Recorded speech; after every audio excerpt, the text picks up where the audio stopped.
Twisted Timbers is an RMC hybrid redo of the defunct Hurler at King's Dominion and opened in early 2018, which is considered to be one of the best years for coasters.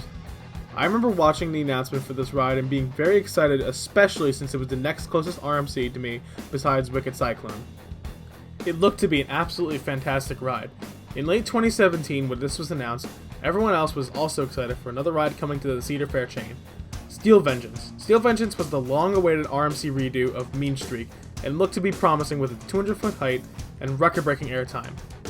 Due to Steel Vengeance being announced, Timbers kinda got the short end of the stick and really didn't get the hype it deserved. Come to opening day, it was cold, so the ride ran very slow and people thought it was just okay. However, by summer 2018, the ride got more positive reviews. Thanks to a POV released by James C. on YouTube, we saw the true speed of intensity of this ride. I finally got a chance to go to King's Dominion in July of 2019 and was expecting Twisted Timbers to be my new number one coaster. Simply because, at the time, Wicked Cyclone was still my number one, and it was considered a weak RMC, which I still don't understand that. When going to King's Dominion, I was super hyped for I-305, and was left slightly disappointed. However, walking into Twisted Timbers' line, I wasn't super hyped like I was for I-305. Soon after riding, I was absolutely blown away and immediately called it the best coaster in the world, or at least for what I've ridden at the time. Today, my opinion still stands, and it's still my number one steel coaster, and sits at my number 2 overall. So after that long intro, let's finally get into the main point, the review. Starting with some stats, the ride stands at 111 feet tall, drops down 109, and reaches a top speed of 54 miles an hour. It has a length of 3,361 feet, has 3 inversions, and an insane 17 moments of airtime. From lift to brakes, the ride lasts about 45 seconds. This ride absolutely rips through its course, and has packed so many elements in a short 45 seconds. Looking at the layout, you start with a slow turn out of the station and climb up the 111-foot lift hill. This lift doesn't really have anything special about it, except for the fact that it makes you go down. Once you get your gearing back, you dive down and take a 180-degree turn to the right, into a super unique barrel roll down drop. This is one of my favorite drops ever, between twisting down and picking up speed, getting some insane hang time, and having those great head chopper moments with the supports flying around you. The hang time on this drop is strong and sustained. You don't just gradually come out of your seat, it feels more like a weak ejector airtime moment where you slam into your restraint. At the bottom of the drop, you hit your top speed of 54 miles an hour, and it feels so much faster than it really is. After the drop is a speed hill which gives some great ejector airtime, yet is one of the weakest pops of air on the ride. Next up is a large overbank turn which gives some positives, but really just serves as a fast turnaround. It's for sure a fun element, and one of the better overbanks compared to the one on Wicked Cyclone or Steel Vengeance. After that is another small speed hill which also turns a bit to the right, so you get some mix of laterals and ejector. Then comes one of the best moments of airtime in the world, 3 consecutive sustained ejector airtime hills. The only other element I can compare this to is El Toro's first 2 camelbacks. I don't know what it was about this, but the airtime was even more mental and strong.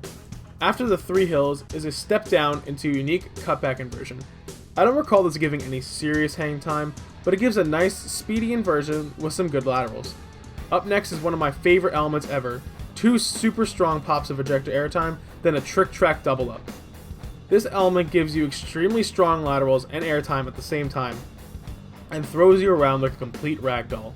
You dive under the lift structure into an outer banked airtime hill, which again, gives insane airtime and laterals. You can see how intense this element is just by watching videos of it. The ride finishes off with some more airtime pops, a hang time filled 0G roll, lateral filled turns, and of course, a few more pops of air. After slamming into the brakes, I realized that this is the most aggressive coaster I've ever been on. I still feel the same way about it, along with Lightning Rod being tied with it. I got 14 rides on Twisted Timbers before leaving the park for that day, and rode it all over the place and in both trains. I found both the trains to be very consistent with each other in how they ran and felt. In terms of the seats, I loved the back row, and the back row gave the best airtime and laterals, along with the best hang time. The ride also had some slight theming too, in the queue and in the station. I think the theme is something along the lines of a possessed apple grove or something like that. I don't know, Cedar Fair is weird. However, the best theming piece in my opinion is the trains. These trains look absolutely fantastic. They're themed to old Ford pickup trucks, and they got the retro paint along with some rust spots on them to really push the theme. These trains are, in my opinion, some of the most comfortable trains around too. I don't know why, but out of all the RMCs that I've ridden, these were the most spacious, along with the lap bar being a lot looser than the others. Wicked Cyclone and Steel Vengeance are the biggest offenders on this. Those trains feel very tight and compact, and the verify for the restraints is super low, while Lightning Rod seems to be in the middle of the road. Another thing to note about Twisted Timbers is its operations. Twisted Timbers has 2 trains that fit 24 people in them, has 2 restraints, a seatbelt, and a hydraulic lap bar. The attendants must first check each seatbelt and then the lap bar. They will not let the riders secure their own restraints though. Because of this, the attendants check the train twice, which is not very efficient. To add, the ride also has a very strict no loose article policy.